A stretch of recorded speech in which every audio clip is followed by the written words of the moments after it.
Assalamualaikum warahmatullahi wabarakatuh. Perkenalkan, nama saya Hasminza Sari Amalia Hasibuan dengan NIM 0103211004 dari Program Studi Pengembangan Masyarakat Islam A semester 4. Video ini saya buat untuk memenuhi tugas ujian tengah semester mata kuliah Ilmu Komunikasi dengan dosen pengampu Ibu Andini Nurbahari MKomI.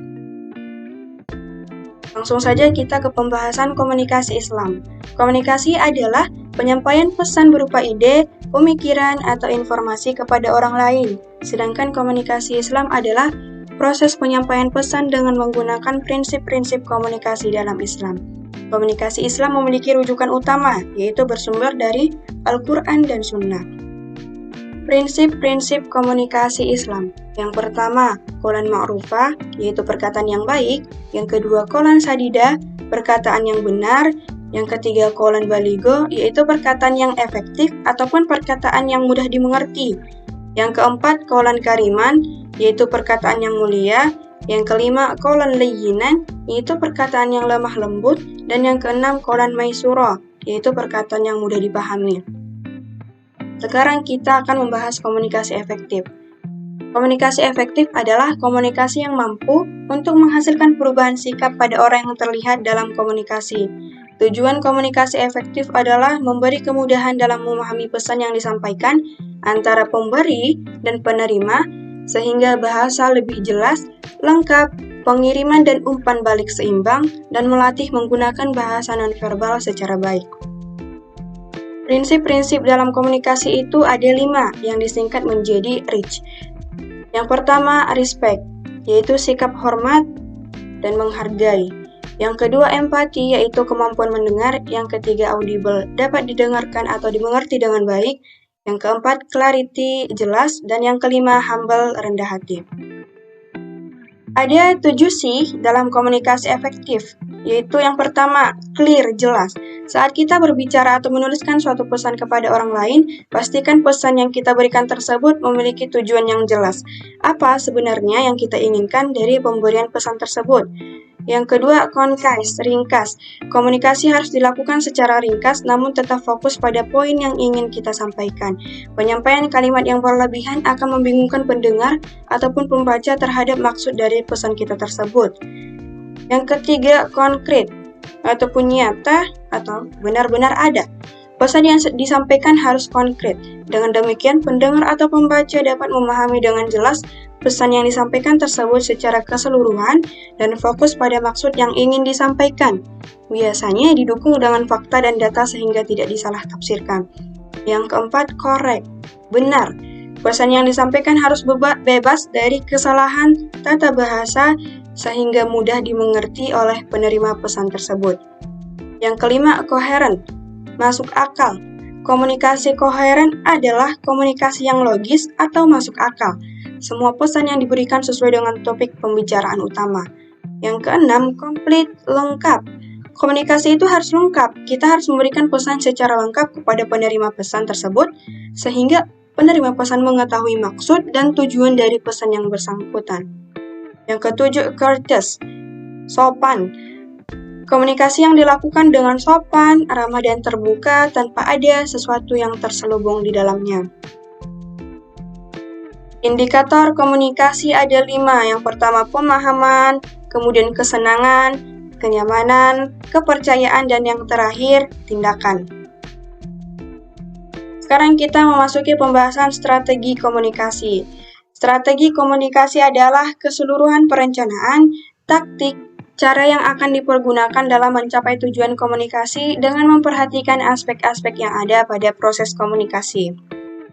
Aspek strategi komunikasi menurut Onong Uchazana Effendi bahwa strategi komunikasi terdiri dari 2 aspek, yaitu secara makro dan secara mikro. Kedua aspek tersebut mempunyai fungsi ganda yaitu yang pertama, menyebarluaskan pesan komunikasi yang bersifat informatif, persuasif, dan instruktif secara sistematis kepada sasaran untuk memperoleh hasil yang optimal. Fungsi yang kedua yaitu menjembatani cultural gap.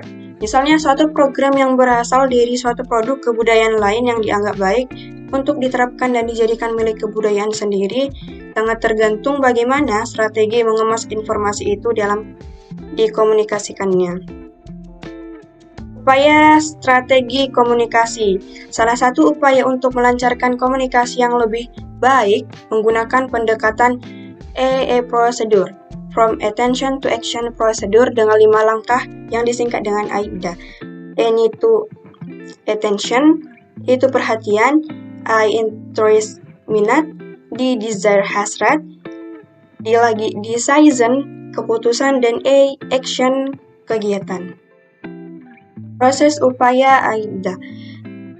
Dimulainya komunikasi dengan membangkitkan perhatian akan menjadikan suksesnya komunikasi. Setelah perhatian muncul, kemudian diikuti dengan upaya menumbuhkan minat yang merupakan tingkatan lebih tinggi dari perhatian. Minat merupakan titik pangkal untuk tumbuhnya hasrat. Selanjutnya, seorang komunikator harus pandai membawa hasrat tersebut untuk menjadi suatu keputusan komunikan untuk melakukan suatu kegiatan yang diharapkan komunikator. Selanjutnya, teknik komunikasi. Menurut Kamus Bahasa Indonesia, teknik adalah cara membuat sesuatu, cara melaksanakan atau mengerjakan sesuatu yang berhubungan dengan seni. Secara istilah, seni berasal dari bahasa Yunani yaitu teknikos, yang berarti keterampilan. Istilah teknik didefinisikan dengan cara-cara dan alat yang digunakan oleh pembina dalam rangka mencapai tujuan langsung dalam pelaksanaan pembina pada waktu itu.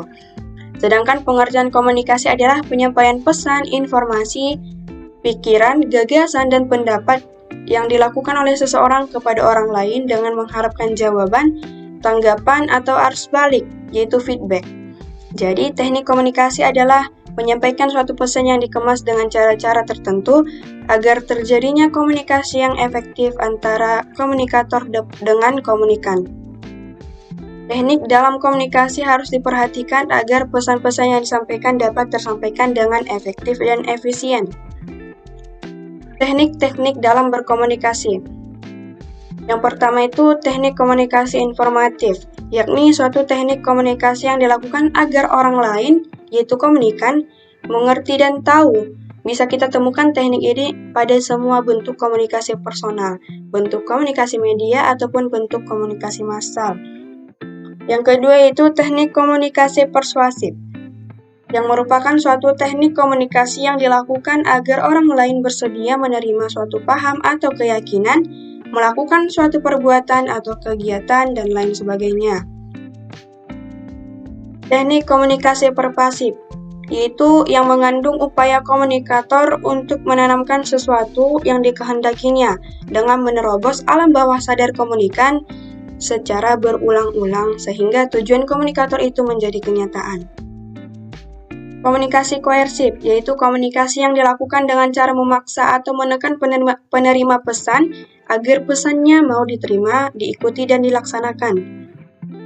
Komunikasi instruktif, yaitu komunikasi yang dilakukan dengan cara memberi pemerintah kepada penerima pesan. Biasa juga dipakai istilah komunikasi instruksional yang sering digunakan dalam bidang pendidikan untuk mempengaruhi anak atau peserta didik. Dan teknik-teknik komunikasi yang terakhir yaitu hubungan manusiawi, yaitu komunikasi yang dilakukan dengan cara pendekatan kemanusiaan. Komunikasi yang digunakan adalah dengan model interaksional.